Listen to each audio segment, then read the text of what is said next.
평범한 사람들의 비범한 삶의 이야기 팟캐스트 을들의 당나귀 귀 시즌 4 번외편. 네, 그럼 본편으로 피해와 가해 페미니즘 오늘의 주제를 시작해 보겠는데요.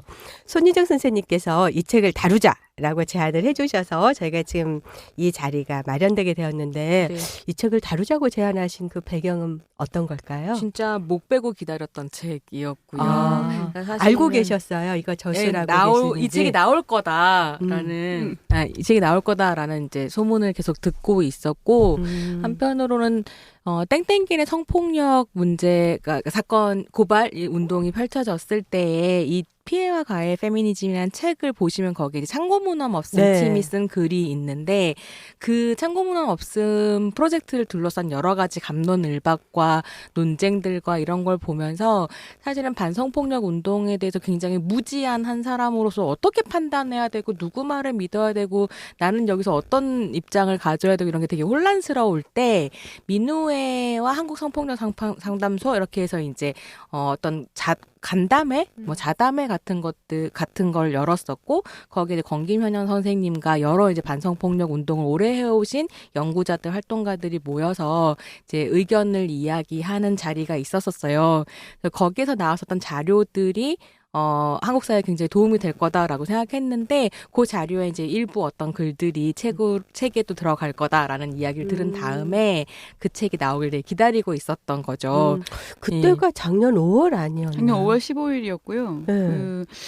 제가 페이스북에 그 참고문헌 없음과 관련된 갑론을박과 관련해서 하고 싶은 얘기가 좀 있어서 그게 2차 가해와 피해자 중심주의 문제라고 하는 글을 썼었고 그 글을 쓰고 난 다음에 이 글이 너무 큰 이제 화제가 되었고 논쟁이 되어서 그렇다면 이제 토론회를 해보자고 해서 전혜경 선생님 백인위를 했던 전혜경 선생님하고 그리고 이제 문단내 성폭력 관련한 어떤 문제의식을 계속 가지고 있었던 오혜진 선생님하고 셋이서 토론회를 한번 해보자고 해서 민우회 찾아가서 민우회가 오케이 하고 해주고 그래서 같이 토론회를 기획하게 됐던 그런 거였습니다. 그럼 그때부터 이 피해자 중심주의 2차 가해 문제를 제기하신 거네요. 그때 이미. 사실 피해자 중심주의 2차 가해 문제를 제기한 건 2004년도 언니네 특집 피해라는 날개와 발톱이라고 하는 특집으로 시작했던 문제의식이었고요. 뭐의 날개와 발톱이요? 피해라는 날개와 발톱이라고 하는 주제의 피해라는 날개와 발톱. 네. 그 특집에서 먼저 문제를 제기했었던 바가 있었고요. 네. 그런 문제의식을 계속 공유하고 있다가 이 문제에 관련되어 있는 오작용의 문제가 훨씬 더 심각해지고 있구나라고 하는 걸 생각해서 이제 페이스북에 누워서 페이스북을 한 편 썼는데 그게 그렇게까지 크게 문제가 될 줄은 몰라서 네. 그거에 대한 약간의 더 보충하는 얘기가 더 필요하겠다 싶어서 단행본으로 내게 됐습니다. 네. 그러니까 사실 성폭력에 저항하는 목소리야말로 그러니까 2010년대 이후 한국 페미니즘 운동에 되게 중요한 동력이었었던 것 같고 거기에서 내가 어떤 피해를 당했다, 내가 피해자다라고 이야기하는 게 되게 중요한 그러니까 뭐 꼭 할 수밖에 없는 이야기이기도 하지만 운동의 거점이기도 했었던 시간들을 지나왔다고 생각하는데 이제 권김쌤 지금 말씀하신 것처럼 그런 방식으로만 운동이 가능할 것인가 얼마까지 지속될 수 있을까 이런 고민이 이제 저한테도 있었던 것 같고요. 그러면서 이제 미투가 서지영 검사 그 JTBC 출연하면서 이제 빵 하고 소리가 커졌는데 그러니까 이제 신문사들에서는 뭐 누군가든지 자기들이 생각하기에 전문가들한테 전화를 걸어서 혹은 이름을 아는 사람한테 전화를 걸어서 이제 인터뷰를 막 하기 시작하는데 저는 도저히 인터뷰에 응할 수가 없더라고요. 그러니까 아는 것도 없고 저도 혼란스러운데 지금 너무 중요한 반성폭력 운동의 어떤 기점인 것 같은데 잘 모르는 사람이 막 나서서 이야기를 하면 안 될 것 같고 근데 막 너무 잘 모르는 사람이 인터뷰를 하고 있고 막 이런 상황들이 그래서 제가 종종 하는 이야기인데 한 남성 문화 평론가인지 뭐 무슨 이름으로 활동하시는지 모르겠는데 무슨 철새가 움직이는 거에 대해서도 이렇게 인터뷰를 하실 수 있는 어떤 분이 또 반성폭력 운동에 대해서도 인터뷰를 하시더라고요. 그래서 혼자 생각할 때는 네가 철새에 대해서 인터뷰를 할 수 있으면 이건 안 해야 되는 거 아니니? 뭐 이런 생각을 하기도 했었는데 그게 뭐 누구에겐 인터뷰할 자격이 있고 없다 이런 문제가 아니라 네, 알죠. 자격은 있죠. 네. 뭐 아무나 그렇게 얘기할 수 있는 건 아니잖아요. 그래서 그분은 좀 그만하셨으면 좋겠다는 생각이 정말 드는데. 그래서 사실은 이제 전문가들, 활동가들의 이야기로부터 그러니까 한국 사회가 반성폭력에 대해서 사유할 사유의 근육이 없다는 생각을 정말 되게 많이 했고요. 근데 그 근육을 키워주는 훈련으로서 뭐 이 책을 읽고 얘기를 해보는 건 되게 중요하겠다라는 생각이 들었어요. 그래서 이제 나오자마자 주문을 해서 읽어보았는데요. 권기만 선생님한테 좀 이야기도 듣고 이러고 싶지만 시작하기 전에 이 책에 대한 소개를 또 좀 해주셨으면 네, 좋겠어요. 네, 왜냐하면 맞아요. 이게 네. 보니까 도란스 기획총서 3권이고 막 그래요. 그래서 네. 도란스가 어떤 팀인가부터 좀 네. 궁금하실 수도 있을 것 네, 같은데요. 맞습니다. 네. 그 도란스는 성문화 연구 모임 도란스라고 하는 이름으로 풀네임을 가지고 있고요. 구성원은 총 4명, 저하고 그러니까 권기면영, 정희진, 루인, 한채윤 4명이 이제 구성원입니다. 그리고 책은 이 4명의 구성원 플러스 1 혹은 2 이렇게 해서 5명, 6명 정도 되는 필자들이 책을 내고 이 성문화 연구 모임 도란스를 만들게 됐던 이유가 일단 한국 사회에서 지금 여기에 이슈들의 비평적 개입을 하고 있는 목소리가 너무 중요한데 그런 목소리가 나오지 않고 굉장히 많은 페미니즘에 대한 이야기들도 직수입을 해오거나 아니면 운동의 언어들이 더 이상 확장될 수 없는 형태로만 존재하고 있거나 요 사이에서 가교가 될 수 있는 언어들이 좀 필요하다고 생각이 들었고요. 그리고 사실은 가장 큰 문제의식 중에 하나는 한국 사회라고 하는 이 조건에서 우리의 현실이 서구의 현실과 너무 많이 다르기 때문에 사실은 어떤 직수입으로도 한국 사회 현실이 잘 분석이 안 됩니다. 그래서 우리의 질문에 답하는 우리의 언어가 필요한 것이 아니냐라고 하는 생각을 가지게 됐고 우리의 그렇다면 현실은 투명하게 우리가 알 수 있는가 우리는 어떤 식의 역사 속에 살고 있냐면 도란스라고 하는 이름처럼 어떤 일본식 음가를 따는 트랜스의 일본식 음가를 타는 이름처럼 그래서 도란스. 네, 그렇죠. 트랜스 그러니까 우리가 갖고 있는 기본적인 입장이라고 하는 것은 지금 여기라고 하는 좌표를 잡는 것이 굉장히 중요하다고 생각했는데 그 좌표를 잡기 위해서는 경계를 넘는 지식으로서의 페미니즘이 굉장히 유용하다는 생각을 했고 그 경계를 넘기 위해서는 기존의 사고방식을 트랜스해야 됩니다. 근데 이 트랜스가 그냥 트랜스 되는 게 아니잖아요. 근데 우리는 어디서 지금 트랜스 할 수 있냐면 도란스 할 수 있는 거죠. 우리가 식민지라고 하는 조건, 식민과 분단이라고 하는 조건에서 이 언어와 역사라고 하는 것이 어떻게 굴절되는지에 대한 그 조건에서 지금 이 경계를 어떻게 넘을 수 있는가라고 하는 것에 대한 약간의 이제 장난처럼 도란스라고 하자 그럼 트랜스 말고 트랜스내셔널부터 시작해서 뭐 초국적 페미니즘 다 이런 식으로 이제 유행을 하고 있는 트랜스라고 하는 식의 어떤 학과이지 어떤 지식 지형에서의 유행 담론으로서의 등장했던 트랜스라고 하는 이야기를 좀 더 한국적 버전으로 탈식민 버전으로 얘기할 수 있다면 도란스라고 하는 이제 제목은 어떠냐라고 하는 식의 약간 농담처럼 나왔다가 진지하게 그렇게 하게 됐고요. 어쨌든 그렇게 하게 됐고요. 일단 도란스 팀의 목표는 10권의 책을 내는 게 목표입니다. 10권 채우면 해서 한 번까지 왔는데요. 한 번까지 왔고 10권까지 내면 그만하려고 경계 넘어서는 건가요? 왜냐면 우리가 더 체력이 안 되기 때문에 그만할 것 같고요. 일단 9권과 10권은 기획이 마무리된 상태입니다. 9권과 10권이요? 네네. 마지막 권을 뭘 낼 건지는 이제 결정을 한 상태고요. 4권부터 8권까지는 결정이 안 돼 있는데요. 그거는 이제 아직은 완전히 확정은 안 되고 순서가 확정되지 않았습니다. 그래서 웬만한 기획은 다 나와 있는 상태인데 어쨌든 마지막 권을 거기까지 내고 나면 그리고 난 다음에 일단 좀 쉬자 이렇게 얘기를 한 상태고요. 10권 네. 10권 뭔가요? 너무 궁금해요. 네. 10권은 인식론에 대한 얘기가 될 겁니다. 네. 지식을 생산하는 방법에 대한 이야기가 될 거예요. 같고요. 네. 그것을 거기까지 가기까지 한 10권, 9권이 필요하다고 봐도 과언이 아닌 상태입니다. 네. 그런 상태이고 첫 번째는 양성평등에 반대한다라고 하는 제목으로 시작을 읽었습니다. 했습니다. 한국 사회에서 굉장히 오용되고 있는 그러니까 젠더의 번역으로서의 양성평등이라고 하는 이 말에 문제를 제기하지 않으면 우리가 그 다음이 없겠다라고 생각을 하게 됐고요. 뭐 다들 아시는 분은 아시겠지만 여성 주관이 양성평등 주관이 되면서 막 여성 주관에서 원래 페미니즘 강연이나 성차별 문제를 다뤘다가 이제 혜민 스님이 와서 아이들을 어떻게 잘 키우는지에 대한 강의를 듣게 됐잖아요. 양성평등 주간이라고 하는 것이 사실은 문제의식을 굉장히 희석하는 방식으로 사용됐고 네. 그리고 성이라고 하는 것이 이분법으로만 존재하고 있다라고 하는 인식을 계속 강화시켰고 이것에 대해서 좀 본격적인 문제를 아주 도발적으로 한번 던져보자라고 시작했던 게 첫 번째 책이었고 양성평등에 반대한다라고 하는 제목이었습니다. 그때 필자들이 모두 다 공유하고 있었던 문제의식은 경계를 넘는 사유. 우리가 이분법에 반대한다는 것은 그러니까 모두가 4명 다 각자 좀 다른 식의 정치학에 헌신하고 있는 사람들이긴 합니다. 얼마 전에 이제 어떤 친구가 그런 질문을 해서 굉장히 재밌었는데 어떻게 4명이 모였냐. 4명 다 다른 종류의 그 정치학에 헌신하고 있는 사람들인 것 같은데 예를 들면 권김 선생님께서는 페미니즘에 헌신하고 있는 사람인 것 같아 보이고 한치현 선생님은 동성애자 인권운동에 헌신하고 있는 사람 같아 보이고 이제 로인 선생님 같은 경우는 트랜스젠더리즘이라고 하는 것에 대한 관심에 집중하고 있는 것 같아 보이고 맨날 농담으로 정희진 선생님은 헌신하다가 헌신짝 된다고 헌신하지 말자고 하시는 분이고 너무 헌신하셔가지고 헌신하다 헌신짝 된다.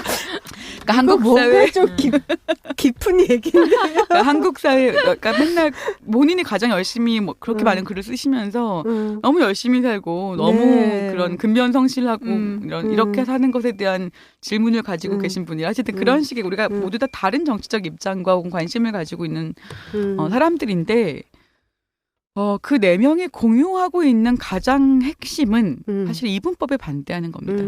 이분법에 왜 반대하냐면 사람들은 어떤 입장이지만 결정이 되면 그 사유의 과정까지 관심이 별로 없어요.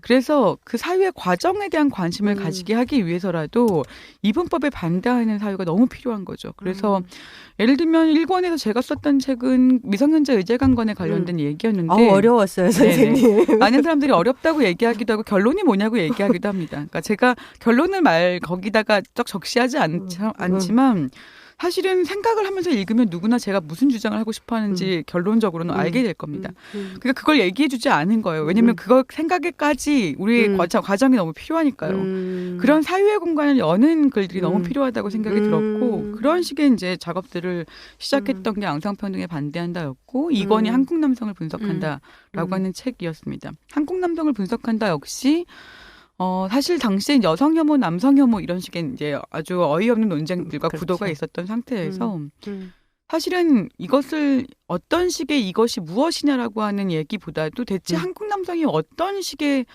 역사적, 시간적 조건, 공간적 조건에서 한국 남성이라고 하는 어떤 특이성이 해석될 수 있는가라고 하는 질문들을 던져봐야 된다라고 생각해서 만들었던 책이었고요. 그리고 세 번째는 이 책이죠. 피해가의 페미니즘. 마찬가지로 어떤 종류의 폭력의 문제에 있어서 누가 피해자고 누가 가해자라고만 얘기하면 사람들이 어떤 사유를 멈추고 누구 편에 들 것인가라고 하는 식으로 이야기가 전개되는 이게 아니라 무엇이 왜 폭력인가. 그 폭력의 실행에 있어서 권력이 어떻게 작동하는가. 이런 거에 대한 질문을 해야지 저는 이게 바뀐다고 생각하는데요. 사람들에게 있어서의 관심이라고 하는 건 누구냐. 피해자가 누구냐. 가해자가 누구냐.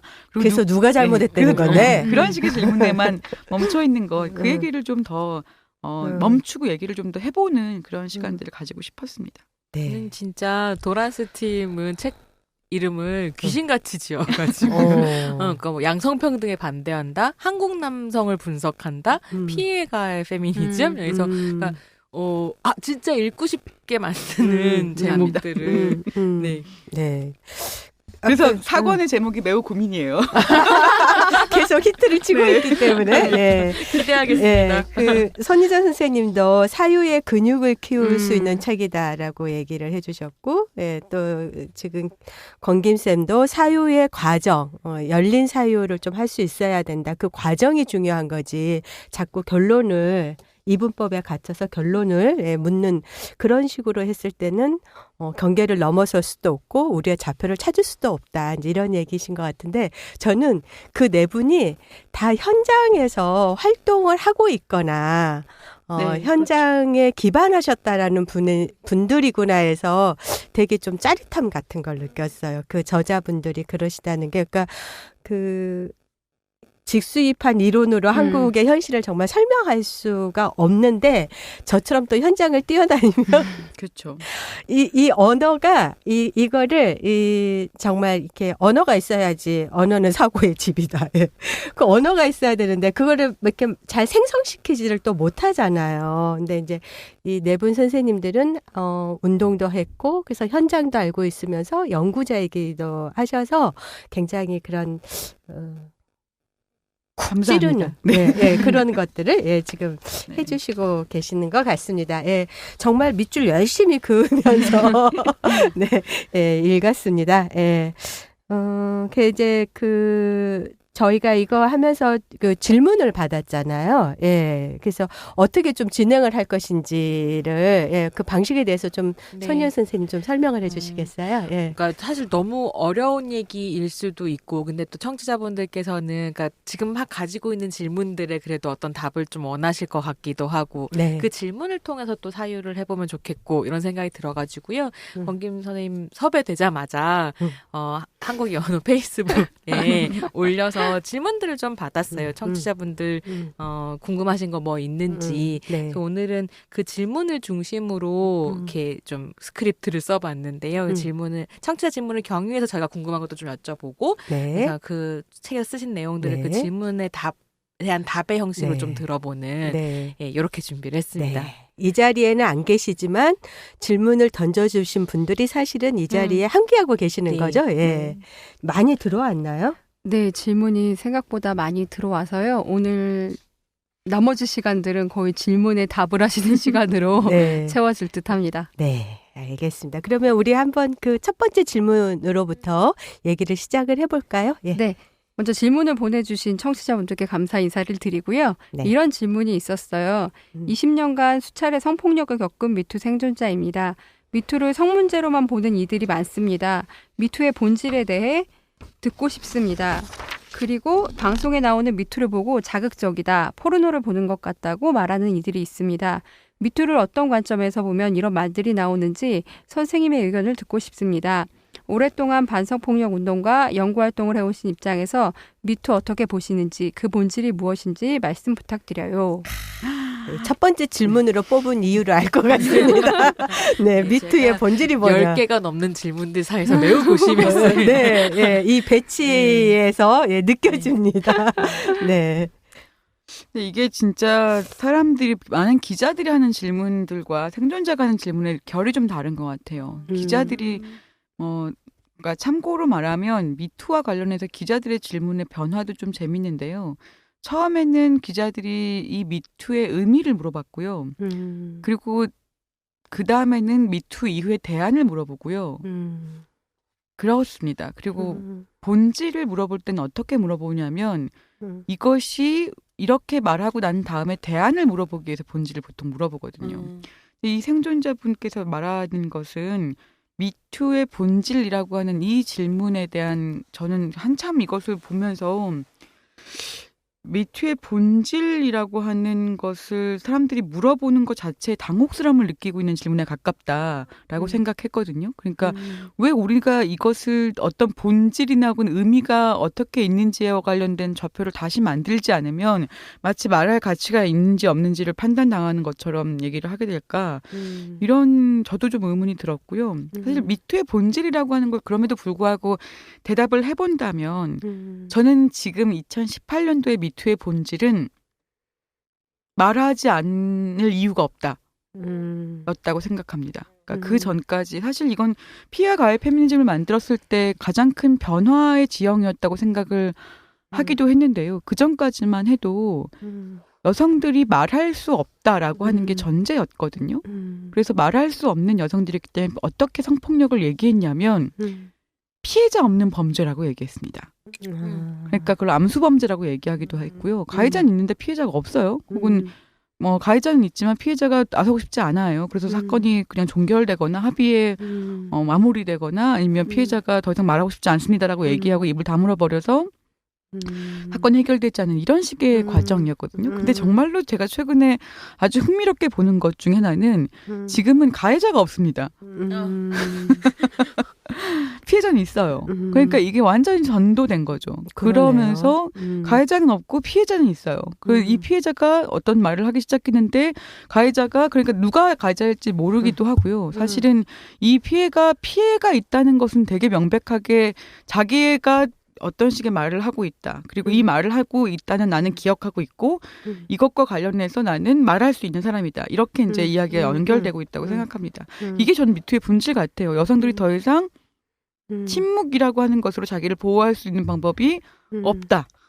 그러므로 이제 말하지 않을 이유가 없다. 라고 하는 것이 이런 식의 이제 어떤 문화를 만들어냈다고 문화혁명으로서의 미투가 만들어졌다고 생각을 하고요.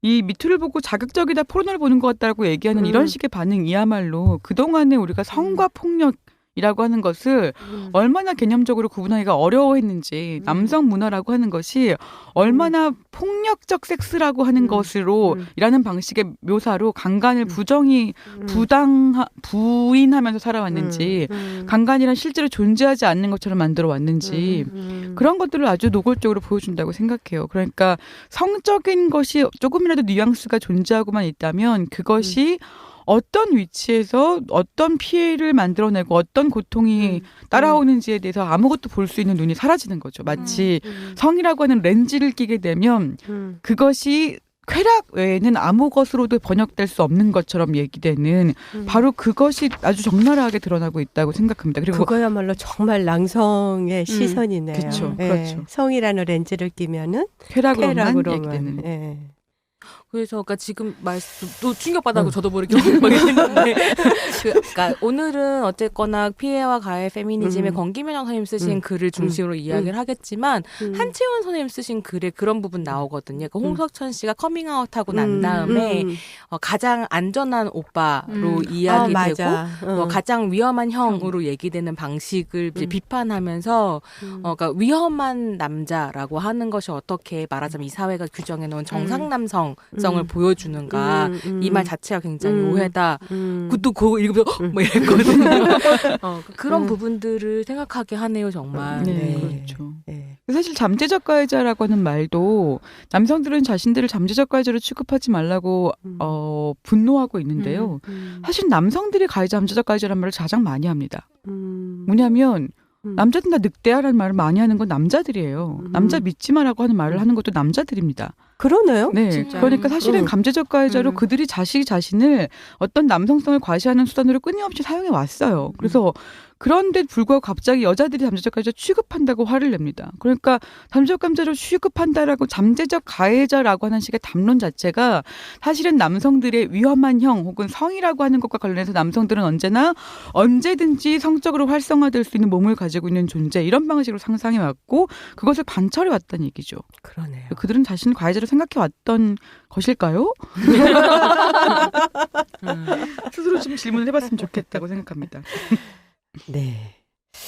폭력적 섹스는 강간인데, 그거를 강간은 지우고 그냥 섹스의 유형 중에 약간의 폭력이 개입된 것처럼 강간을 삭제해 왔던 그런 거가 이제 정말 자극적이다, 포르노다 이런 식으로 소비되는 거에 대해서 이 질문하신 분은 이런 설명 들으셨으면은 이제 좀 속 시원해지셨을까요? 한편으로는 저는 폭력적 섹스가 다 강간이라고 생각하지는 않습니다. 네. 어떻게 생각하냐면 오히려 강간을 제외하고는 어떠한 섹스도 질문될 수 없는가라고 고민하는 편입니다. 그러니까 무슨 말이냐면 네네. 우리가 생각하기에 지금 현행 법에서 존재하고 있는 강간이라고 하는 것 말고요. 굉장히 착취적인 섹스들이 있습니다. 네. 그리고 굉장히 보상적인 섹스 같은 것들이 있죠. 혹은 늘 구걸하듯이 얻어내는 섹스 같은 것이 있습니다. 섹스를 배설로 생각하는 사람들도 있고요. 그러니까 그 쾌락은 다 용납할 수 있는 것인가, 누구의 입장에서 용납됐던 것인가, 이게 사실은 문화로서 질문돼야 되는 성문화에 대한 얘기입니다. 근데 이것을 다 강간이냐 폭력으로만 딱 하나로 얘기할 게 아니라 네, 그것과 관련되어 있는 문제를 제기하는 언어가 더 필요한 상황인 것 같습니다. 그러니까 폭력적 섹스는 무조건 다 강간이라고 생각하지는 않은데요. 그걸 문제화할 수 있는 다른 언어가 필요하다고 생각하는 것에 가깝습니다. 네. 더 많은 언어가 좀 있어야 되고 우리가 네. 그걸 좀 더 섬세하게 읽어낼 수 있어야겠네요. 그러면 예. 근데 이제 얘기 듣다 보니까 그 서지영 검사님께서 계속 그 말을 두 번을 반복하거든요. 범죄의 피해자이고 그리고 그 성폭력의 피해자다.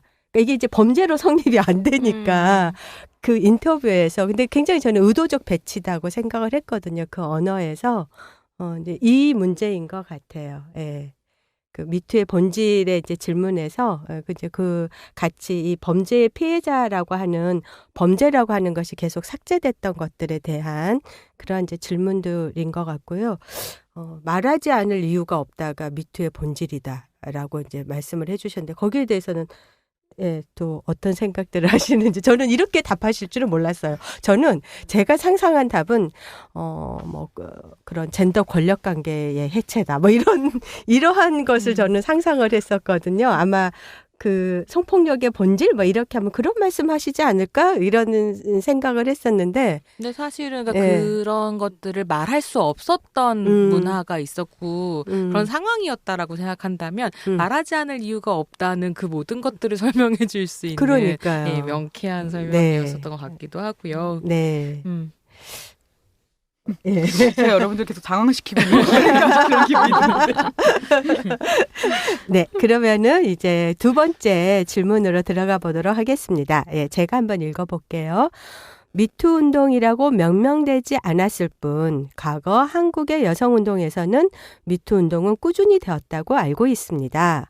과거의 미투 운동 사례와 성과 그리고 지금의 미투 운동과의 차이점이 궁금합니다. 라는 질문을 던져주셨네요. 이거는 이제 앞에 제가 그 페미슈 정리할 때 대부분 네. 얘기를 했던 것 같습니다. 그러니까 그래서 앞에 분을 돌려보시고요. 듣게 들으시고. 과거의 미투 운동 사례와 성과. 그러니까 사실 저는 과거의 미투 운동 글쎄요. 그러니까 그런 얘기는 하더라고요. 그러니까 미투라고 하는 식의 단어 자체가 대중 여성들에게 굉장히 다른 효과를 안겨준 것 같긴 합니다. 그러니까 반성폭력이라든지 뭐 이런 식의 운동, 혹은 성폭력, 강간, 강간 퇴치 운동, 뭐 강간 위기 쉼터 이런 게 사람들이 입에 올리기가 되게 어려웠던 여전히 그런 사람들이 좀 있었던 것 같아요. 그래서 이미경 선생님이 맨날 즐겨 하시는 사례 중에 하나가 한국 성폭력 상담소 만들고 난 다음에 은행에서 은행원이 자기를 못 부른다는 거예요. 그래서 91년, 92년도에 은행원이 한국 성폭력 상담소님 이렇게 말해야 되는데 그 말을 못해서 한참을 기다렸다가 제 차례가 지난 것 같은데라고 말했더니 제가 죄송하지만 이걸 입에 못 올리겠다고 했다는 이런 얘기가 있었고 성폭력 이 말이 네. 그랬었거든요. 발화되기가 그렇게 어려운. 그래서 그 발화되기가 어려웠던 성폭력의 문제가 조금 더 입에 쉽게 있기도 했지만 미투라고 하는 약간 낯설은 외래어이기도 하고 입에 잘 붙는 말이기도 하잖아요. 한국 네. 사람들 중에 그러니까 나이가 아주 많고 영어를 전혀 못해도 예를 들면 인마이 포켓 이런 말을 할머니들 잘 하세요. 그러니까 굉장히 한국어화되어 있는 어떤 식의 영어 표현 중에 하나가 대표적인 게 미투라는 미투. 표현이 예, 있습니다. 예. 미투라는 말은 모두 다 아는 거죠. 영어를 그렇죠. 얼마나 노출됐냐 상관없이. 그래서 사실 그 전에 3월 달에 있었던 토론회 때 송란희 국장이 얘기를 했던 말이 여성의 전화 송란희 사무국장이 했던 말이기도 한데 이 여성의 전화 회원들 중에 굉장히 이제 지역에 있는 분들이 같은 경우에는 그 요즘야 그 미투 말이야라고 하면서 성폭력이라고 하는 말을 익숙하지 않았던 대중들도 그 미투 말이야라는 말은 모두가 한다는 거예요. 그래서 저도 그런 걸 많이 봤는데 예를 들면 뭐 미용실에서도 혹은 이제 어떤 지역에 있는 굉장히 작은 어떤 가게에서도 미투 나도 미투 할 거 있다야 이런 식의 얘기들 굉장히 많이 듣게 되거든요. 그러니까 그런 식으로 대중적인 각성이라고 하는 차원 혹은 대중이 그걸 입에 올릴 수 있는 언어라고 하는 차원에서 현재의 미투 운동이 가지고 있는 아주 파괴적인 효과들, 아주 파급력을 대단히 만들 수 있는 그런 효과들이 있었다고 생각을 해요. 그렇기 때문에 다른 지난 성과들보다 의 수준을 넘어서 진짜 좀 혁명이 아닌가라고 하는 사람들의 어떤 체감이 일어났던 것 같습니다. 사실 보면 말씀하신 것처럼 그런 식의 되게 체감을 하실 수 있을 정도의 어떤 에너지가 있는데 그럼에도 불구하고 사실은 어떤 식의 한계 같은 것들, 답답함 같은 게 있었기 때문에 사실 이 책을 쓰신 것 같거든요. 그래서 책의 제목이랑 피해와 가해 페미니즘이 아까 제가 제목 정말 잘 짓는다고 말씀드렸지만 그게 그냥 보통 독자들이 혹은 저 같은 사람들이 뭐 끌리는데 이런 식의 그런 표면적인 의미가 아니라 사실 되게 복잡한 고민의 과정에서 나온 제목일 것 같아요. 왜냐면 제가 이걸 이제 읽으려고 서문을 열었는데 그 서문을 읽는 동안 제가 약간 울컥하더라고요. 아 진짜 피를 토하면서 썼구나. 그리고 그러니까 이제 가끔씩 건김쌤한테 이런저런 이야기를 들을 때 굉장히 피로도가 쌓여 있구나라는 느낌을 가진 적이 있었는데 이런 고민들을 늘상 하고 계시면 그러니까 기분이 늘 좋아도 이상하겠다 이런 생각이 들 정도로 굉장히 이제 많은 고민 안에서 책이 나온 것 같고 또 막 필자들하고도 엄청 토론과 싸움과 이런 과정을 통해서 쓰여졌다라고 나와 있더라고요. 그래서 책에 대한 소개. 워낙 도란스 팀이 책을 초고를 내고 난 다음에 3개월 정도 글을 뜯어 고칩니다. 그러니까 초고가 처음에 거의 완고 상태로 나오고 난 다음에 네 의견에 동의한다 동의하지 않는다를 가지고 뜯어 고치는 시간들을 가지거든요. 그런데 집단 창작물이네요. 거의? 아니요. 집단 창작물은 아니고 그 개인의 글은 개인의 글인데요. 그 개인의 글의 수준에 대해서 서로 이 글은 실어줄 수 없다 이런 식의 수준으로까지 화를 내면서 싸움을 하기 때문에 사실 그런 정도로 토론할 수 있는 이제 구성원이 있다는 건 되게 다행인 것 같아요. 근데 되게 심하게 얘기하거든요. 그래서 창고문헌 준비팀 같이 창고문헌 없음 준비팀 같이 필자로 이제 그룹 같이 집단 토론을 하고 있는 과정에서 저희가 죄송하지만 진짜로 저희는 다 얘기한다. 뭐 이렇게 얘기를 하고 시작하셔 너무 마음을 각오를 단단히 하고 오셔가지고 이제 그분께서 생각보다는 심하지 않네요라고 얘기를 하는데 그 다음에 사람들이 생각보다 심하건 심하지 않건 글을 싹 갈아오는 거예요. 그러니까 그런 식의 과정들을 거쳤다는 정말 필요한 근데 그건 되게 재밌습니다. 사실 단지 필요하다는 것이 문제가 아니라 그건 굉장히 재밌어요. 사실은 그 토론 과정들은 생각해보지 못했던 문제들을 지적하고 서로의 인식론이나 혹은 활동 영역이 다르기 때문에 그 질문 자체가 굉장히 사실 좋은 사유의 어떤 영역을 열어주기도 해서 좋은데요. 근데 이제 피해와 가해 페미니즘이라고 하는 이 책 자체는 이 책에 5개의 글이 실려 있는데 제가 2차 피해와 이 피해자 중심주의 문제를 다뤘고 이 문제를 다루게 됐던 가장 큰 이유는 지난 15년간 성폭력 사건과 관련해서 개별적으로 사건 지원에 대한 요청을 굉장히 많이 받습니다. 그러니까 상담소에 이제 상근 활동을 하기도 했었을 때도 그렇고 그전에는 대학에서 반성폭력 운동을 시작했던 세대이기도 해서 사실 반성폭력 운동 한 20년 넘게 한 것 같아요. 근데 그러면서 이제 사람들이 아름아름 알게 되고 제가 개인적으로는 명예훼손 역고소도 한 3번 당해봤고 그리고 그 사건을 지원하는 과정에서 뭐 사이버 성폭력 그러니까 각종 사건과 관련해서 지원자이자 당사자이자 여러 식의 이제 포지션을 경험해봤기 때문에 사실 이제 사람들이 저한테 어떤 도움을 요청하는 게 어쩔 수 없기도 한 부분이 있죠. 근데 제가 제 시간을 사용하기가 어려울 정도로 이제 그런 시간을 잘 통제해가면서 왔지만 굉장히 어려웠던 게 그 2차 가해와 피해자 중심주의 문제가 사건 자체를 실제로 해결하지 못하고 피해자를 계속 그 피해로부터 벗어나지 못하게 만드는 부분들이 있다라고 하는 고민들을 굉장히 공통적으로 지속적으로 그 질문을 가지게 됐습니다. 그러니까 피해라고 하는 것이 제대로 인정받지 못했던 사회에서 이 호소를 계속적으로 한다는 것이 어떤 의미가 있을까부터 시작해서 2차 가해라고 하는 식으로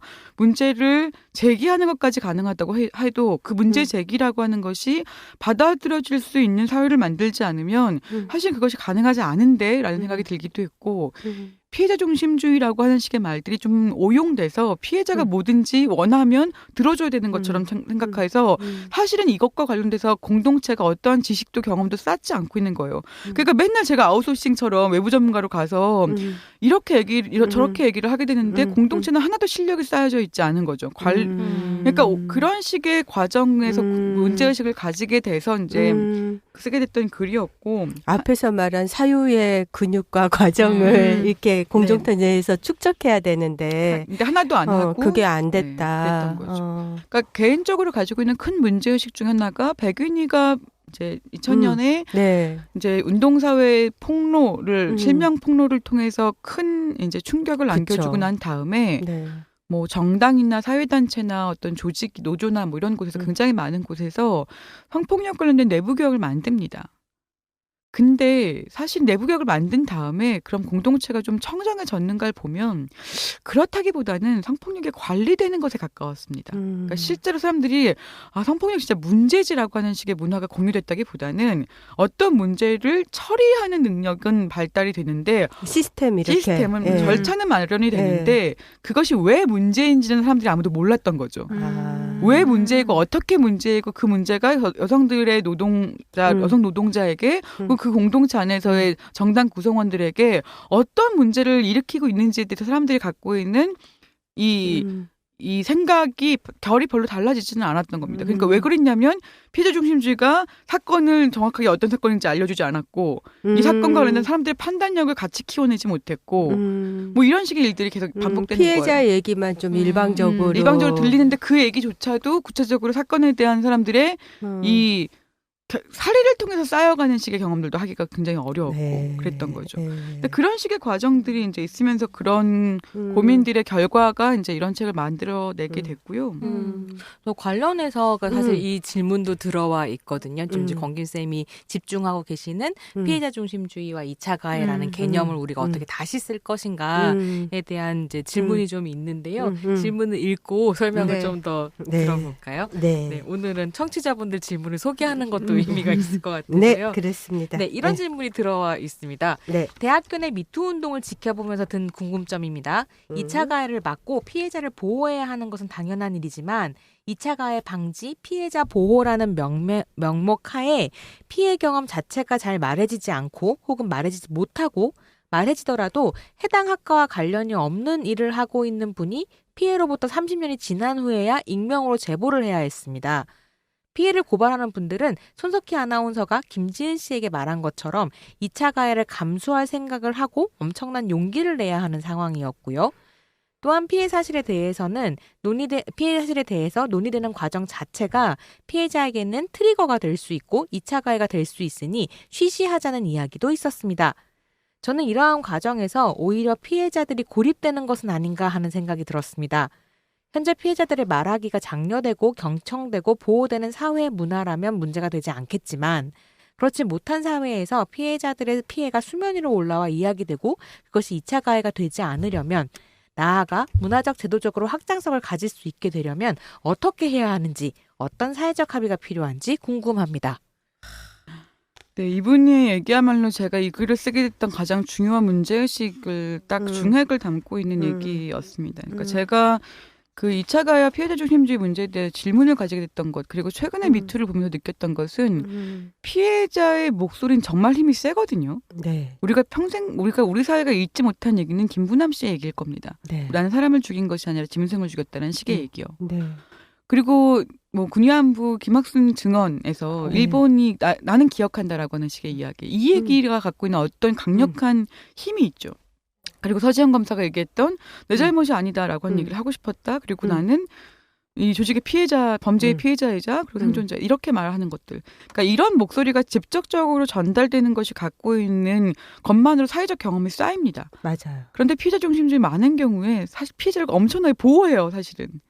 피해자 중심주의 많은 경우는 그 피해 사실을 언급하는 것만으로도 2차 가해야라고 하는 얘기랑 같이 붙어가면서 이 상황에 대해서 말하고 논의하고 이것에 대해서 어떤 식의 고민들을 함께하고 있는 모든 과정이 피해자가 만약에 그 과정에서 상처받기만 한다면 그것은 다 멈춰야 되는 일뿐만 아니라 가해자가 될 수 있다는 식의 공포를 안겨주기도 했다는 거죠. 그래서 사실 피해자의 목소리가 들리기가 굉장히 어려웠습니다. 그러니까 오히려 굉장히 들리기가 어려웠던 건 뭐냐면 예를 들면 이런 식의 얘기를도 같이 연결되기도 했죠. 심지어는 제가 정말로 충격받았던 사건 중에 하나가 2000년대 초중반에 대학사회에서 교수사회 성폭력 뿌리뽑기 연대라고 하는 조직이 만들어진 바가 있는데요. 그때 당시에 2004년도에 네. 그때 당시에 이제 서울시 교육청 앞에서 그 당시에 대학 내 페미니스트 그룹에서 이제 이 30m쯤 떨어져가지고 1인 시위를 각자 하자. 피켓을 들고 교수성폭력에 관련된 문제 제기를 하자. 이렇게 얘기를 했을 때 그때 한 활동가가 이렇게 말하면 사람들이 나를 피해자로 볼 수도 있고 그리고 이렇게 해서 얼굴이 드러나고 그렇게 혼자 1인 시위를 하게 되면 공격받을 수도 있지 않겠냐. 그러므로 자기는 이 시위 방식이 불편하다 이렇게 얘기를 했고 여기에 이어서 어떤 얘기까지 나오게 됐냐면 이 시위를 제안한 사람 자체가 2차 가해자다라는 얘기까지 나올 지경이 됩니다.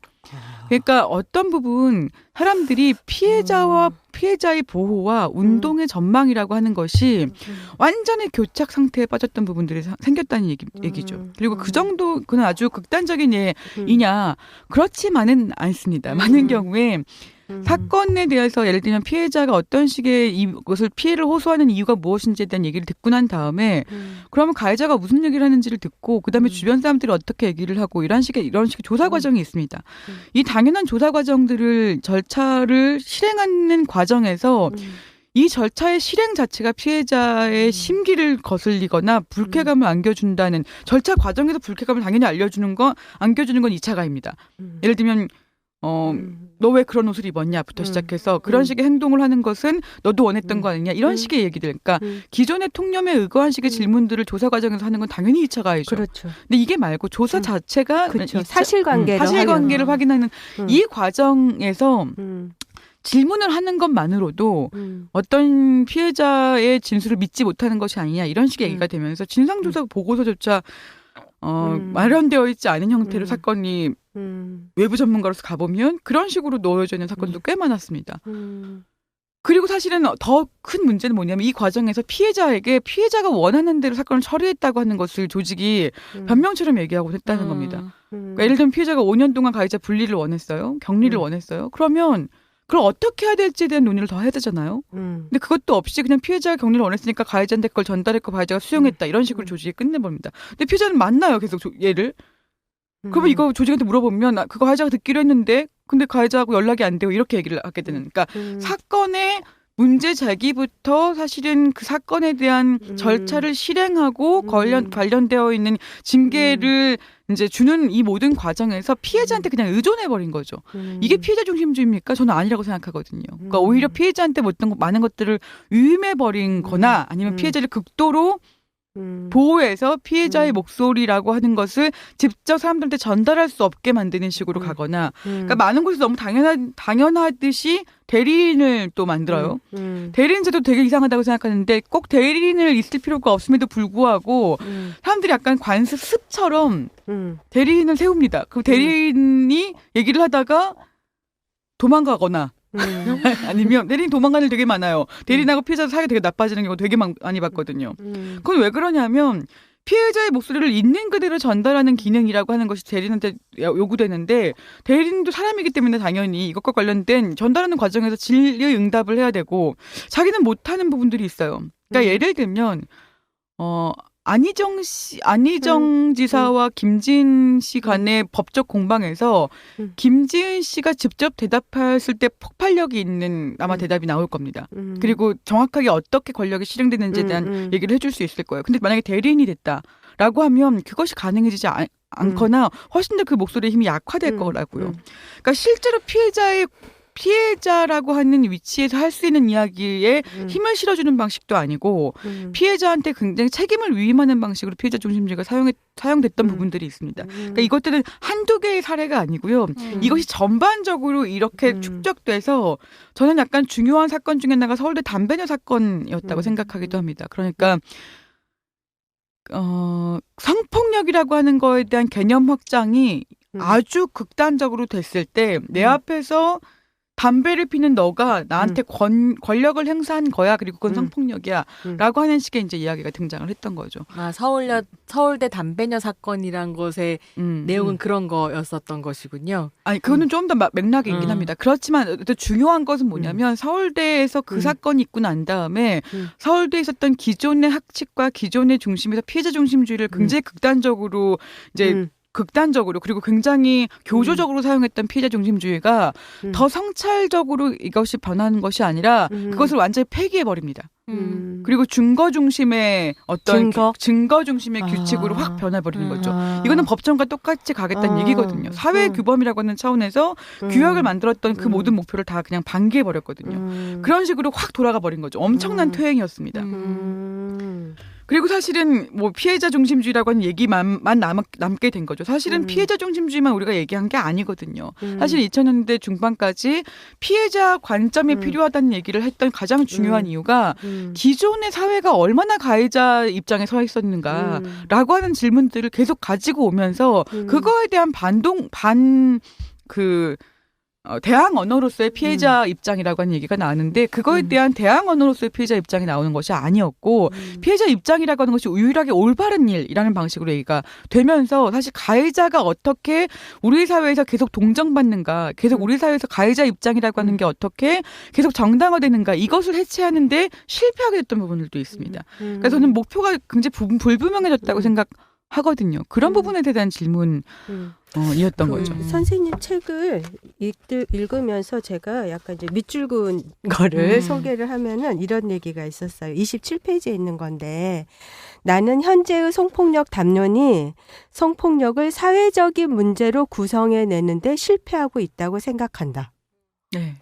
이게 지금 그 말씀하셨던 피해자 중심주의의 폐해, 그러니까 성폭력이 공동체 내에서 발생했을 때 그 맥락에 대해서 함께 성찰하고 이것을 우리가 넘어서야 될 것이 무엇인지에 대해서 논의를 하는 것이 아니라 도리어 논의를 차단하게 하는 피해자 중심주의. 이게 지금 뭐냐 그런 질문인 것 같다라고 제가 이해를 맞아요. 하게 됐거든요. 예. 그래서 그 피해자 중심주의가 되게 중요한 어떤 관점의 전환이기도 했지만 결국 한계에 부딪혔을 때 지금 이제 책에서 제안하고 계시는 것은 피해자 관점이라는 거 아까도 언급하셨던 네. 거기 이제 합리적 여성이라는 개념도 나오거든요. 그럼 저희가 이제 피해자 관점과 합리적 여성이라는 개념을 어떻게 이제 이 운동에 또 가지고 올 수 있는지 좀 더 설명을 해주셨으면 좋겠거든요. 네. 그러니까 뭐냐면 일단 어떤 사건이 벌어졌을 때 우리는 피해자라고 하는 존재가 뭔가 굉장히 예외적인 존재인 것처럼 생각하거든요.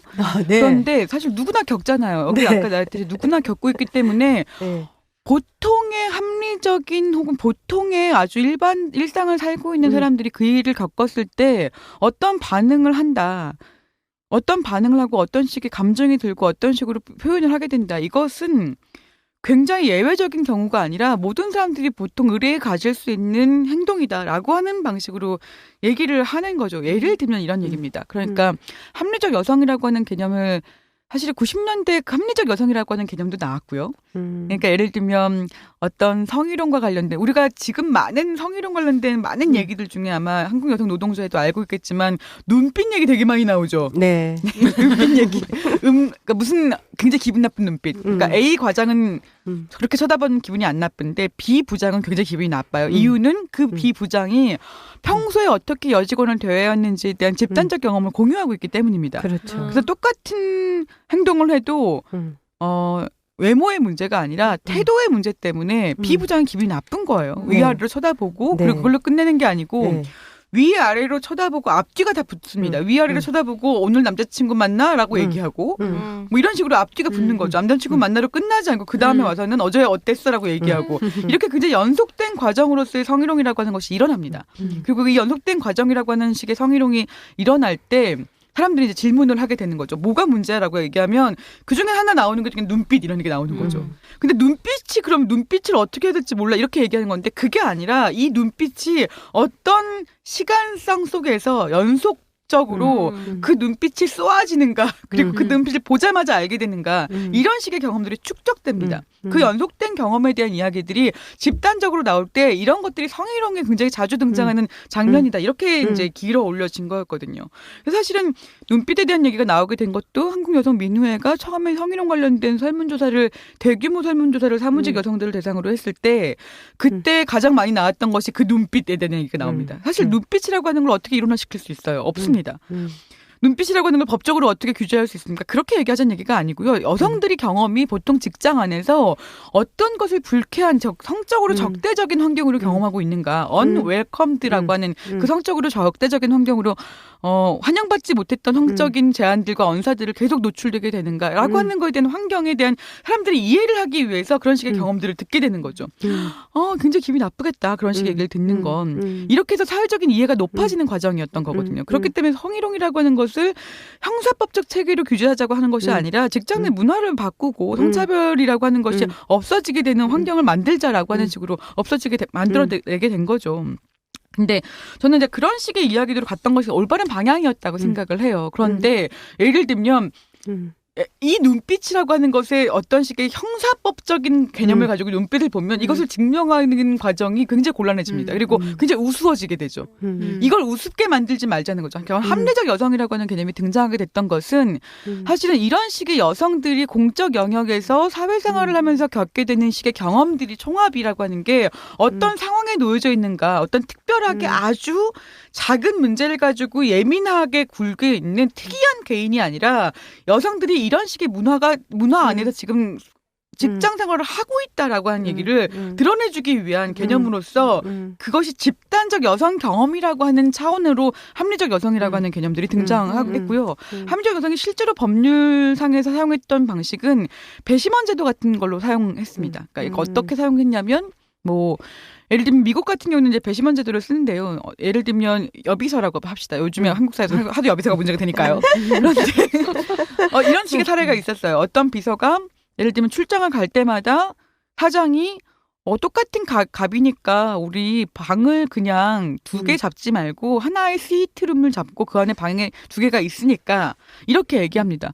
그래놓고 뭐라고 얘기하냐면 너 이런 것도 하나도 괜찮다고 수용하지 않으면 비서 못 하는 거야. 나는 좀 더 업그레이드 하자고 이렇게 얘기하는 거야. 그 비서가 자기가 여기서 더 많이 거절하거나 더 많이 강력하게 부인하면 자기가 좀 이상하게 사장을 생각하는 것 같고 너무 성적으로 이걸 의식하는 것 같아 보니까 알겠다고 얘기하고 이런 식의 일들이 있었어요.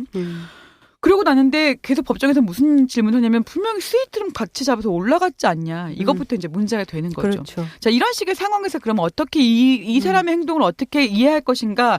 기존의 남성 중심적 사회에서는 이 행동을 이해하지 못합니다. 그래서 어떻게 하냐면 비슷한 위치에 있는 비서들을 그냥 약간 무작위로 비슷한 나이와 성별을 가지고 있는 비서들을 무작위로 불러서 증언대에 세워요. 당신이라면 그런 상황에서 거절할 수 있냐? 아니요, 저 못 거절하는데요. 보통의 여성이라면 누구나 그런 식의 상황에서 그것에 대해서 어쩔 수 없다고 생각하는 것이 보통의 판단이다라고 하는 식의 이야기들 이런 방식으로 이 진술이라고 하는 게 예외적인 그 여성이 너무나 취약하거나 너무 이상해서가 아니다라고 하는 식으로 이것이 증명되기 시작하면서 합리적 여성이라고 하는 식의 개념이라고 하는 것이 그 합리적이 이합리적이군요. 네, 그렇습니다. 네. 누구나 그 상황이라면 이해할 만한 행동을 여성의 입장에서라고 하면 누구나 이해할 만한 행동이다라고 하는 것을 남성 중심의 시선에서 보면은 예외적이라고 생각할 수도 있겠지만 그렇지 않다. 그렇죠. 그러니까 이게 정말로 너무 또 막 이런 생각을 하면 들었는데, 그러니까 계속 가부장제 사회 혹은 남성 중심적인 사회에서 여성들이 자신이 경험한 고통이나 피해 사실을 이야기할 때 분명히 명백한 언어로 얘기하고 있는데 이게 비명이라든가 아니면 외침, 그러니까 이런 식, 그러니까 비명으로만 얘기되는 방식의 고민들이 있었거든요. 맞아요. 그래서 눈빛의 예를 들으면서 진짜 그렇구나라고 생각했는데 눈빛이라는 말은 그냥 가부장제 사회 용어에서 보면 그냥 유령들이 하는 이야기 같지만 실제로 여성들이 아주 구체적인 경험들 그 언어를 경유하면 굉장히 합리적인 이야기가 되는 거죠. 그래서 여성들의 얘기를 그냥 비명으로 얘기하는 것 자체가 어떻게 그 경험을 의미화 못하게 하는 거였는가를 좀 고민하게 되기도 하고요. 또 한편으로는 그 미투 목소리를 되게 가치 없는 것으로 깎아내릴 때 그냥 저 여자애들이 하는 얘기를 도대체 어떻게 들어주라는 거야? 라는 식으로 사회가 얘기하는데 이 여성 저 여성 다 다른데 어쩌라는 거야? 그게 아니라는 것? 그거를 너무 분명하게 알 수 있어서. 그리고 이게 합리적 여성이라고 하는 걸 강조한 이유가 뭐냐면 예를 들면 성폭력, 성희롱 피해자 중에 남성들도 있습니다. 그런데 비슷한 상황을 겪고 있는 남성들 이런 식의 사례가 있어요. 어떤 남성이 화장실을 갈 때마다 부장이 옆에 딱 그 소변기 바로 옆에 서서 너 소변 줄기 그게 뭐야? 이렇게 얘기를 한 거예요. 그래서 이걸 몇 번 계속 겪고 있는데 그게 그냥 한두 번도 아니고 계속 그것이 반복되니까 이거 정말 성적 모욕감이 느껴지고 이 부장이 자기한테 하는 행동 성희롱인 것 같아. 동료 남성들한테 얘기했을 때 아무도 이해해주지 않습니다. 근데 여성들한테는 이해해주는 거예요. 여성들이 정말 너 그거 굉장히 기분 나쁘겠다. 그렇게 말하면 안 되지. 이거 내가 성희롱일까라고 얘기해주면 그 성희롱일까라고 하는 거에 훨씬 더 많은 여성들이 집단적인 오래된 경험으로 그것이 성희롱일 수 있다라고 하는 것을 해석을 우리가 동의해주고 해석해줍니다. 근데 남성들 문화 안에 있는 남성들은 그것을 해석할 수 있는 능력이 없는 거죠. 그러니까 합리적 여성이라고 하는 것을 따옴표 안에 또 들어가기도 했는데 그럼에도 불구하고 여성이 합리적이라는 얘기냐 합리적 여성이 따로 있다는 얘기냐라는 식의 이제 불필요한 오해를 받았기 때문에 피해자 관점이라고 하는 말로 이것을 바꿔서 쓰는 게 어떠냐라고 하는 얘기를 이제 진척시켜 왔던 거죠. 보면 그러니까 정말로 반성폭력 운동이 그러니까 운동 실천의 이렇게 축적이기도 하고 연구와 지식의 축적, 언어의 축적이기도 하다는 생각이 들면서요. 그러니까 미투 운동을 바라보는 한국 사람들이 되게 많은 불안이 이러다가 사회가 와해되는 거 아니냐. 와해되어야 마땅하다고 생각하는데요.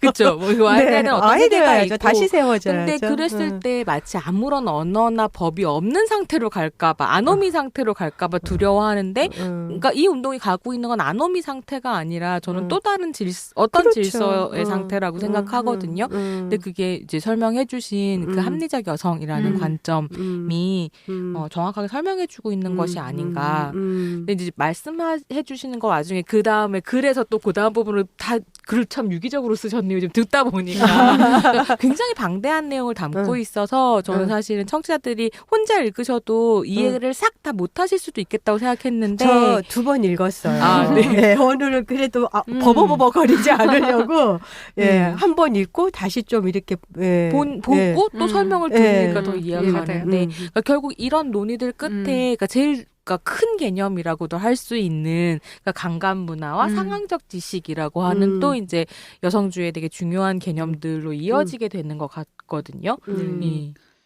사실 상황적 지식이라고 하는 말에 가장 중요한 제가 질문하고 싶었던 얘기는 합리적 여성 어떤이라고 하는 개념은 여성주의 인식론에서 어쨌든 페미니스트 입장론에 대한 얘기이기도 합니다. 페미니스트 입장론이 갖고 있는 가장 중요한 핵심은 주변에서 가지고 있는 사람들이 인식론적 특권을 가지고 있다. 이 얘기거든요. 그러니까 주변성이 있는 사람들만 볼 수 있는 상황이 있어. 이렇게 얘기하는 그것이 옳아라고 얘기하는 거에까지 힘을 실어주는 이야기인데요.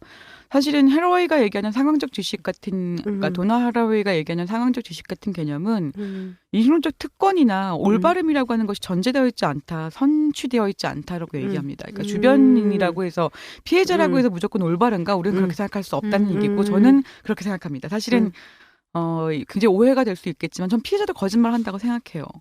가해자도 거짓말 한다고 생각합니다. 인간 모두 다 거짓말 한다고 생각합니다. 그리고 동의합니다. 피해자의 기억이라고 하는 것도 왜곡될 수 있다고 생각합니다. 가해자의 기억도 당연히 그렇고요. 물론 가해자의 기억이 왜 그렇게 잊어버려지는지 사실 제가 굉장히 많은 사람들한테 물어봤어요. 정말로 술 먹고 만약에 섹스를 했어. 그런데 그것이 전혀 기억이 안 날 수 있어? 그런 경우가 얼마나 돼? 라고 하는 걸 굉장히 많은 남자들한테 물어봤습니다. 근데 사실은 거의 기억이 난다는 거예요. 근데 그들은 어찌나 그 기억을 싹 까먹는지 만약에 정말 기억을 완전히 싹 까먹는다면 그거 굉장히 심각한 건강상의 문제가 있습니다. 그리고 어떤 여성들만 보아도 자기가 성적으로 흥분해서 그걸 제어할 수 없다면 그것도 굉장히 심각한 질병의 문제인 거죠. 병원 가세요. 네, 병원 가세요. 그걸 문제도 썼습니다만. 제일 좋아하는 부분이 병원 가시라고. 병원 가세요. 어떤 남성들의 경우에. 그런 부분에 대해서 굉장히 사실은 그런 식의 변명이 사실은 합리적이지 않은 변명입니다. 그렇죠. 굉장히 비합리적인 변명인데 그 비합리적인 변명이 마치 합리적인 것처럼 남성은 다 그래라고 하는 방식으로 퉁쳐진다는 거죠. 너무 이상한 일이에요. 사실은 전혀 합리적이지 않습니다. 그러니까 오히려 그리고 그렇기 때문에 그 합리성을 막기 위해서 우리가 어떤 얘기를 해왔어야 되냐면 피해자가 완전 무결했어야 됐어요. 그렇기 때문에 피해자의 기억은 완전하고 피해자는 거짓말하지 않고 무결하고 이걸 강조했어야 되는데 그렇게 얘기하다 보니까 당연히 피해자가 인간이기 때문에 어떤 것이 기억이 놓치기도 하고 어떤 기억들이 왜곡되기도 하고 자기가 합리화시키기 위해서 어떤 이야기들을 포장하기도 하고 이런 모든 것들이 다 거짓말이라고 하는 증거로 제출되곤 했다는 겁니다. 전 그런 방식으로 얘기해서는 결국은 어떤 게 남냐면 결국은 이 모든 것들이 끝나고 난 다음에 내가 나 자신으로의 진실로부터 도망쳤다라고 하는 그 감정을 피해자한테 남깁니다. 나 자신의 진실로부터 도망쳤다. 네. 사실 그 직접적인 그 표현을 되게 여러 번 들었습니다. 사실은 내가 그때 당시에 사람들이 나를 이해하지 못할까 봐 어떤 이야기는 감췄어요. 혹은 어떤 이야기는 안 했어요. 어떤 이야기는 좀 다르게 했어요. 이렇게 얘기하는 그 이야기가 그를 계속 치유할 수 없게 만드는 상태로 놓아지게 합니다. 그러니까 분노와 순결한 피해자를 네. 요구하는 네. 것에서 피해자한테 너무나 무결함을 요구하는 사회에서는 그럴 수 피해자를 없는데. 절대로 치유시키지 못합니다. 그렇죠. 그래서 저는 그런 부분에 대해서도 굉장히 큰 문제의식을 가지게 되는데요. 그래서 나 자신의 진실로부터 계속 도망치게 만들고 사실은 가해자가 끊임없이 말도 안 되는 자기 변명이 너무나 당연한 듯이 사람들이 수용해주는 바람에 가해자는 반성할 수 없어요. 자기가 얼마나 말도 안 되는 이야기를 하고 있는지 사회가 질문해주지 않거든요.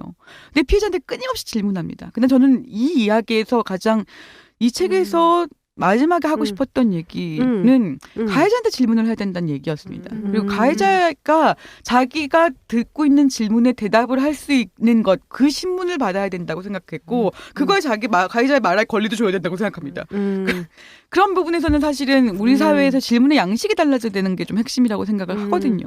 그래서 피해자가 어떤 식으로든 그러니까 상황적 지식이라고 하는 식의 얘기들은 나도 역시 이 문제와 관해서 부분적 진실을 가지고 있다고 생각하자는 겁니다. 나도 부분적 진실을 가지고 있고 너도 부분적 진실을 가지고 있어. 그렇다면 우리가 그다음에 나아가야 되는 것은 내 진실만 올바르고 너의 진실은 올바르지 않아가 아니라 어떤 진실에 손을 들어주는 것이 사회가 정의로워지는가. 이 질문으로 나아가야 되는 거죠. 다시 한번 선생님. 누구의 그것도... 진실? A의 진실이 있고요. 손희정의 진실이 있고 경기민영의 진실이 있습니다. 우리 사회에서 어떤 사건이 있어요. 이런 사건이 있고 난 다음에 이 사람은 이 사람대로의 진실이 있을 거고 저는 저대로의 진실이 있을 거예요. 그런데 이 진실에서 우리가 어떤 이야기를 구성하잖아요. 예를 들면 나는 그럼에도 불구하고 가해자들이 어떻게 얘기하는지 아세요? 굉장히 많은 경우 가해자들은 자신이 그 사건과 관련해서 얼마나 정당했는지를 얘기하는 게 아니라 자기가 사회적으로 얼마나 가치 있는 사람인지를 얘기합니다. 자기가 군인으로서, 자기가 공무원으로서, 자기가 사회적인 어떤 식의 의사로서 자기가 얼마나 가치 있는 사람인지를 얘기하면서 자기 얘기를 믿어주는 것이 사회가 정의로워지는 길이거나 사회가 더 나아지는 길이라고 주장합니다. 피해자는 그렇게 얘기하지 않아요. 피해자는 권력이 더 없기 때문에 사실 피해자가 사회적으로 얼마나 쓸모가 있는지를 증명하는 데 있어서는 훨씬 더 가해자보다 자원이 없을 수밖에 없습니다. 더 계급이 낮거나 더 사회적 쓸모를 증명한 바가 없거든요. 가해자가 그런 얘기를 할 때 꺼져. 너 그런 얘기 지금 뭐하러 해. 라고 치워줘야 되는데 재판정에서는 그러네. 네가 그렇게까지 애를 써서 매 수십 년 동안 교수를 하려고 그렇게 애를 썼는데 요거 말 한마디 잘못했다고 교수 자리에 잘려? 이건 너무 아닌 것 같아. 이런 식의 생각을 하게 만드는 거죠. 이게 그 법정에서 일어나고 있는 일들입니다. 그런데 그러니까 진실에 대한 이건 가해자가 자기가 관련해서 이 문제와 관련해서 자기의 진실이에요.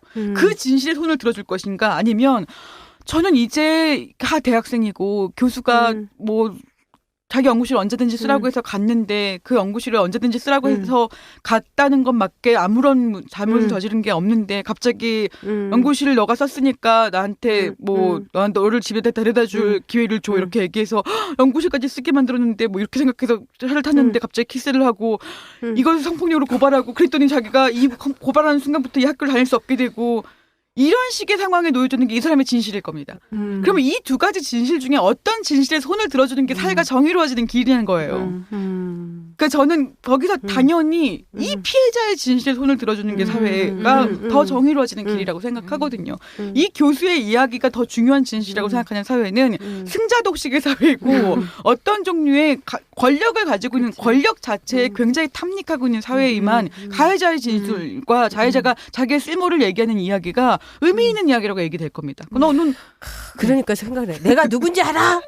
그렇죠. 네. 그 이야기의 정말 중요한 점은 저는 권기명 이 글을 읽으면서 인상적인 부분이 되게 많았지만 또 하나 굉장히 인상적이었던 것은 피해자가 오롯이 자신의 피해에 대해서 이야기하고 책임져야 되는 사회라면 그것은 이멀전시다. 그러니까 위기 상황이다. 비상사태다. 라고 쓴 그게 정말로 되게 와닿고 그게 지금 한국 사회가 놓여있는 현실인 것 같거든요. 그러니까 피해자가 정말로 피해자 중심주의가 피해자 말이 다 맞아라는 식으로 가게 되면 피해자는 정말 히어로가 되어서 모든 책임을 다 자기가 져야만 하는 그 부담을 가지고 맞을 수밖에 없을 텐데 그게 아니라 맥락적 사고를 함으로써 사실은 사회가 함께 책임질 수 있을 것 같거든요. 그런 생각이 네, 들면서 그렇습니다. 자기가 그런 식의 상황에 놓여져 있을 때 그렇게 판단한다는 걸 이해받는 사회일 때와 그러지 않은 사회일 때 너무 다르겠죠. 지금 우리가 그런 식의 상황에서 만약에 피해자로서 충분히 그렇잖아요. 아까도 말했듯이 즉각적으로 만약에 대응을 해가지고 내가 당신의 모든 식의 제안을 즉각적으로 거부했어. 그럼 피해자가 만들어지지 않을 겁니다. 그러니까 사람들은 실제로 어떤 피해자도 인정하지 않아요. 피해자가 되는 것만으로도 피해자를 인정하고 싶지 않아 하는 사회입니다. 피해자가 됐잖아. 그럼 어쨌든 네 책임 아니야 라고 생각하는 사회거든요. 누구나 그런 식의 상황에 놓여져 있으면 몸이 멈추고 어떻게 될지 모르고 혼란스럽고 피해자가 그리고 가장 나중에 판단하거든요. 이게 이 사람이 나쁜 사람인지를 가장 믿고 싶지 않아 하는 사람이 늘 피해자입니다. 주변 사람들보다. 그러므로 그가 갖고 있는 그런 식의 모든 망설임이 윤리적인 고투로 읽혀져야 맞지 그것을 어떤 식의 거짓말의 증거로 그렇기 때문에 확신할 수 없기 때문에 너조차 확신할 수 없었던 것에 대한 어떤 모호함의 이유로 이렇게 얘기되는 건 곤란하죠. 예전에 좀 약간 기억이 헷갈리는데 이 글에 나왔던 얘기인지 아니면 그때 아까 말씀하셨던 작년 민우의 자담에서 나왔던 얘기인지 권김쌤이 그런 이야기를 했는데 그러니까 그 대리인들, 그러니까 대리인이 있잖아. 2차 가해 얘기할 때. 근데 그 대리인을 맡는다는 건 정말로 이 사건을 해결하려는 의지를 가지고 있고, 피해자 편에 서 있고, 그런 사람들이 책임감과 여러 가지 이제 윤리의식 같은 걸 가지고 대리인이 되는데, 그 대리인들이 훨씬 더 2차 가해자로 자주 지목을 받아서 그렇습니다. 더 이제 고통의 나락에 빠지고, 원 가해자 사라지고, 그러니까 이렇게 되는 부분들이 있다라는 이야기를 하셨었거든요. 근데 그것도 어떻게 보면 이 공동체가 너무 무능해서 벌어지는 일이고 피해자에게 너무 많은 무게가 가 있기 때문에 그리고 피해자가 사실 이용할 수 있는 인적 네트워크의 자원이 너무나 제한된 상태에서 가해자는 모든 인적 네트워크를 다 동원할 수 있거든요. 가족도 동원하고 맨날 부인이 와가지고 무릎을 꿇고 뭐 누나가 화를 내고 아니면 자식들이 와가지고 우리 아버지 살려달라고 얘기하고 부모님들이 찾아오고 막 이럽니다. 근데 피해자들은 전혀 그럴 수 없어요. 거의 그러지 않습니다. 가족들이 그런 식으로 나서는 피해자가 거의 없어요. 피해자는 오히려 우리 가족이 몰랐으면 좋겠다. 우리 남편이 몰랐으면 좋겠다. 나 곧 약혼할 약혼자가 이걸 몰랐으면 좋겠다고 얘기하지 그런 인적 네트워크를 거의 사용하지 않습니다. 그러니까 사실 게임이 안 되는 거예요. 그런 식의 상황에서 피해자를 도와주는 게 예를 들면 대리인이라면 여기에 너무 집중적 의존을 할 수밖에 없습니다. 왜냐면 병리적으로 될 수밖에 없어요. 관계가 당연히. 어렵습니다. 피해자에게 질문하지 말고 가해자에게 질문하고 가해자는 나는 어떤 사람인가를 얘기하기 전에 그 사건에서 자기가 해야 될 얘기를 집중적으로. 하도록 질문하는 사회가 되어야 근데 정말 그렇게 바뀌어야 된다. 너무 어렵다는 생각을 하는 게 제가 이제 아까 인터뷰도 못할 정도로 미투 정부에 겁을 먹었었던 게 그러니까 너무 제가 즉각적으로 익숙한 사고방식대로 일단 막 피해자를 의심하거나 막 나도 모르게 가해자를 걱정하거나 근데 이러다 보니 또 어느 순간에 갑자기 반대급부로 막 피해자 말만 막 다 믿고 막 가해자를 가 누구야 막 이런 상황에 놓이기도 하고 이 극과 극을 왔다 갔다 하는 혼란의 시기였었던 것 같아요. 근데 사실 이 경험이 저만의 경험은 아니었을 거라는 생각이 되게 들었던 거고 그래서 좀 지혜를 정말 어떻게 받을 것인가. 굉장히 그 여성 운동을 지지하는 남성 학자에게 그 회의 속상에서 들은 얘기가 이렇게 성희롱이라고 문제 제기하면 나도 가해자일 수 있다라는 생각이 정말로 든다. 지금에서는. 그래서 얼어붙는다. 그러니까 이렇게 생각이 자기도 이렇게 멈춘다는 거예요. 이 전국에서. 그러면서 이제 그런 두려움을 이제 얘기를 했었는데, 그거를 지금 이제 우리가 넘어서야 되는 거잖아요. 그렇죠. 네. 거기에 이제 얼어붙는 게 아니라 피해자도 얼어붙고 가해자도 얼어붙고 그런 게 아니라 이게 뭐냐고 질문할 수 있어야 되고 이게 왜 이렇지라고 질문할 수 있어야 되는데 좀 얘기 들으면서 저는 약간 충격이었어요. 그분에 대해서는 이제 그동안 신뢰했다는 스스로를 때리시면서 자책하시면서 지금 진보 남성 지식인들은 정말 다 혼란에 빠진 것 같아요. 그렇게 보면은 그동안 이렇게 그냥 즐겼던 여기서 강간 문화, 놀이 뭐 이렇게 이제 얘기하셨던 것처럼 그냥 그렇게 살아왔기 때문에 지금 자신들이 뭐를 해야 될지를 정말 모르는 거예요. 그래서 강간이 문화로까지 정당화되고 있는 지경에 우리가 놓여져 있고 그것이 거의 제어되지 않은 상태로 그렇죠. 강간 문화가 퍼져 있습니다. 강간 문화가 가지고 있는 가장 큰 문제는 사실상 성폭력이 존재할 수 없다고 보는 겁니다. 아, 네. 네, 강간 문화의 가장 그렇죠. 큰 문제는 그거예요. 사실 남자들은 믿지 않습니다. 진짜 안 즐겼다고? 너희들 진짜로 그것이 싫다는 것이 진짜야? 라고 계속 묻죠. 왜냐하면 자기네들이 즐기고 있는 강간 문화에서는 강간을 당해도 좋아하고 있는 여성들을 계속 포르노그래피적으로 보고 있거든요. 그러니까 실제 여성들이 그렇게 말한다고 해서 그것은 내숭을 떨거나 그것이 진실이 아닐 것이라고 계속 생각하고 싶어하고 그것을 그냥 그렇게 생각하고 싶어하는 것에 그치는 것이 아니라 사실은 강간 문화의 저는 굉장히 큰 요체 중에 하나가 뭐냐면 어떤 사람들은 그렇게 얘기하기도 합니다. 사실 일부러 이 책들을 이제 쓰면서 영향받지 않으려고 이제 읽지 않았던 책이 당신은 피해자입니까 가해자입니까라고 하는 그 책이었는데요. 이자혜 씨 사건을 둘러싸고 있었던 논쟁을 정리했던 글이었고 우리가 이 책을 이미 작년 5월에 기획을 했기 때문에 작년 7월에 기획을 완료했기 때문에 그 책이 나오게 되면 우리가 영향을 받을까 봐 아무도 읽지 못했습니다.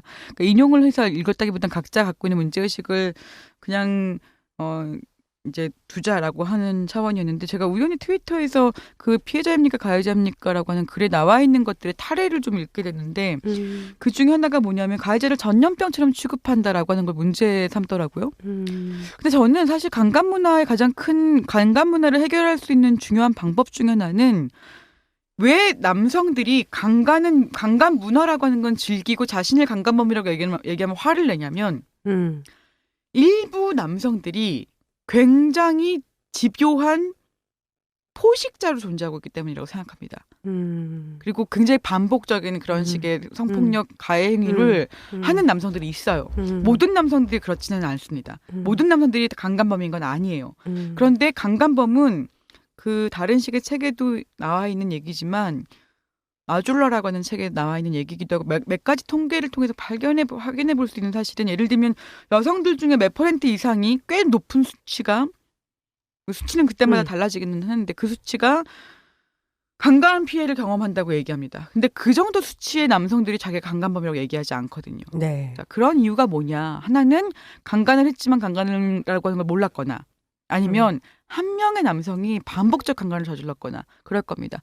후자의 가능성이 굉장히 높다는 걸 어떻게 밝혀지게 됐냐면 실제로 강간을 통해서 복역을 하고 있는 이 수감생들에게 물어봤더니 자기가 밝혀지지 않은 강간을 14건 이상 평균 저질렀다고 얘기합니다. 그러니까 우리가 봤죠. 김기덕이라든지 아니면 이윤택 같은 경우가 그렇잖아요. 한 사람이 그러니까 금방 이해되네. 그러니까. 네. 그런 사람이 굉장히 반복적인 성추행범이 돼서 굉장히 그 공간 전체의 피해자의 수를 어마어마하게 늘리게 만듭니다.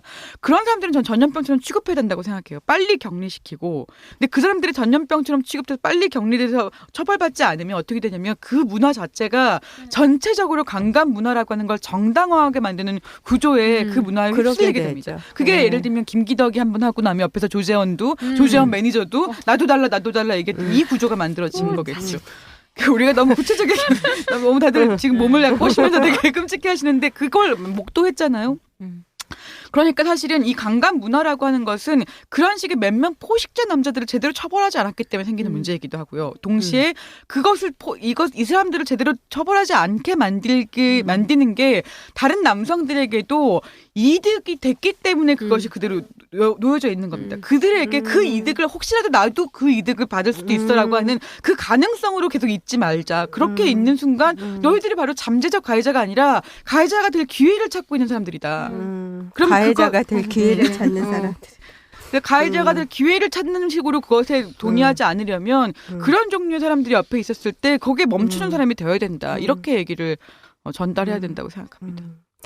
근데 저는 이제 마지막으로 이제 거의 이 책과 관련된 질문들은 거의 마지막인데 저는 사실 가장 인상적이었던 거는 들어가는 글에 우리는 피해자라는 역할을 거부한다. 이게 저한테는 뭔가 이렇게 좀 띵하는 이게 진단이자 성찰이자 선언 같은 그런 느낌으로 저한테 이제 왔었고 그래서 이제 그 선생님이 서문에 쓰신 거에 이런 얘기가 있어요. 페미니즘 정치학은 피해 경험의 공통성에서 의식고양의 땔감을 구하고 분노하고 폭로하는 정치를 반복해야 하는 것일까? 언제까지 이렇게 반복해야 하는 것일까? 늘 같은 곳을 맴돈다는 생각을 떨칠 수가 없다. 이런 얘기 하셨는데 지금 그 피해자 관점에서 피해자의 경험과 언어와 상황적 맥락에 대해서 공동체가 지식을 쌓아야 된다. 네. 오케이. 네. 네, 정말 그래야 되는데 여기에서 그 선생님이 굉장히 도발적으로 제기한 피해자라는 역할은 또 거부해야 된다. 이게 사람들이 책을 다 읽으면 이해를 하지만 딱 봤을 때는 이게 뭐지? 피해자가 피해자지. 뭐 어쩌라는 거야? 이런 생각을 또 하실 수도 있을 것 같아서 이게 이 선생님의 문제의식의 가장 요체일 것 같은데 이거에 대해서 좀 한마디 해주시기를. 이것은 저도 그렇고 한치현 선생님 그래서도 루이님 네. 그래서도 정인재 선생님 같이 공통적으로 그렇죠. 얘기하는 것은 네. 우리는 피해나 가해는 상황이라고 생각하지 정체성이라고 생각하지 않습니다.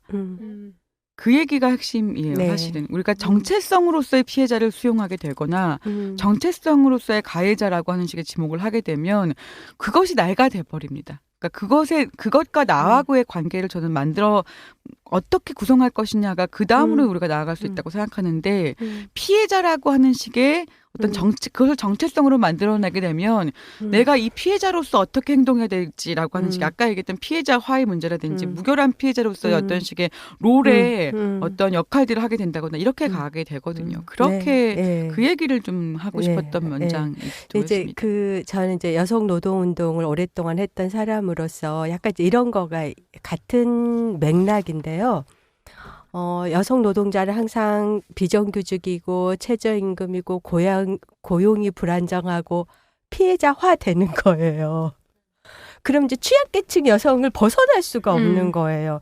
이렇게 만드는 성차별을 우리는 문제제기를 하려고 했던 거였는데 성차별에 대한 문제제기를 하는 것이 아니라 보호하고 의존해야 될 여성 노동자를 자꾸 얘기하는 것 같은 그러한 그 과정들이 그렇죠. 성찰적으로. 네, 예. 우리 모두 그런 문제 갖고 예, 있죠. 그래서 저는 사실 딱 처음에 우리는 피해자라는 역할을 거부한다. 우리는 보호받고 의존받아야 될 여성 노동자가 아니다. 저는 지금 이거 얘기하고 싶은 거였는데 네. 너무 그 반성폭력 운동에서 얘기하는 거하고 이 여성 노동자에서 해왔던 여성 노동 운동에서 얘기하는 거하고 너무 맥락적으로 통한다. 네, 예, 네. 우리가 지금 넘어서야 되는 그런 경계에 있다라는 생각을 했고, 그래서 이 운동의 동력이 어떻게 다시 만들어져야지 이 힘을 가질 수 있지?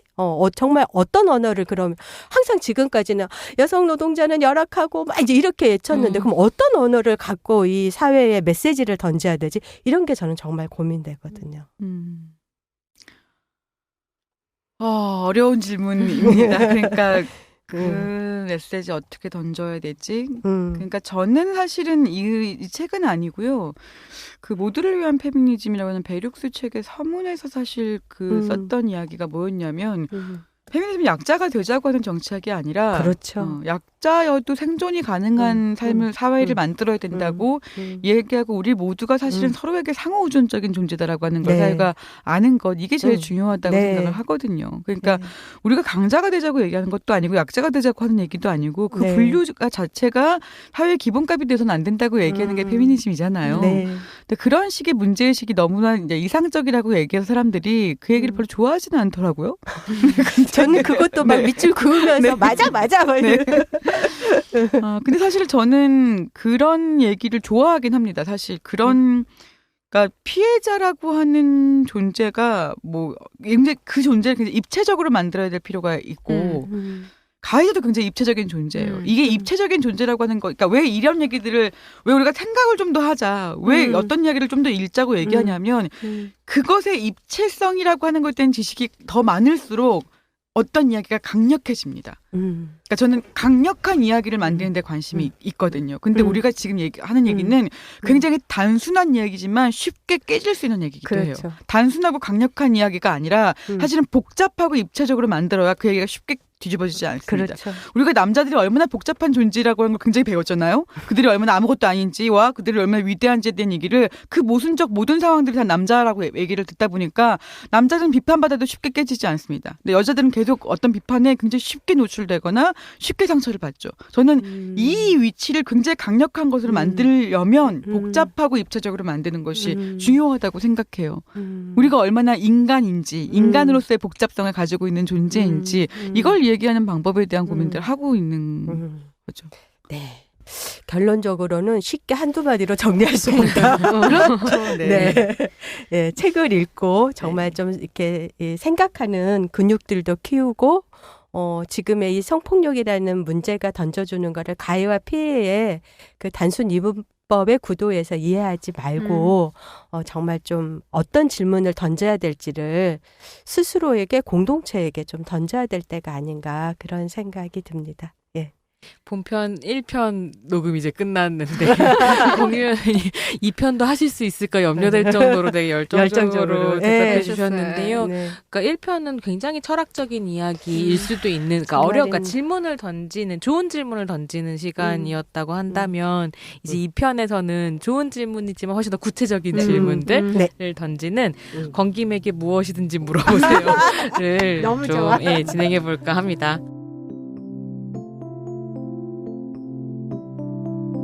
팟캐스트 을들의 당나귀 귀 시즌4는 한국여성노동자회에서 제작합니다.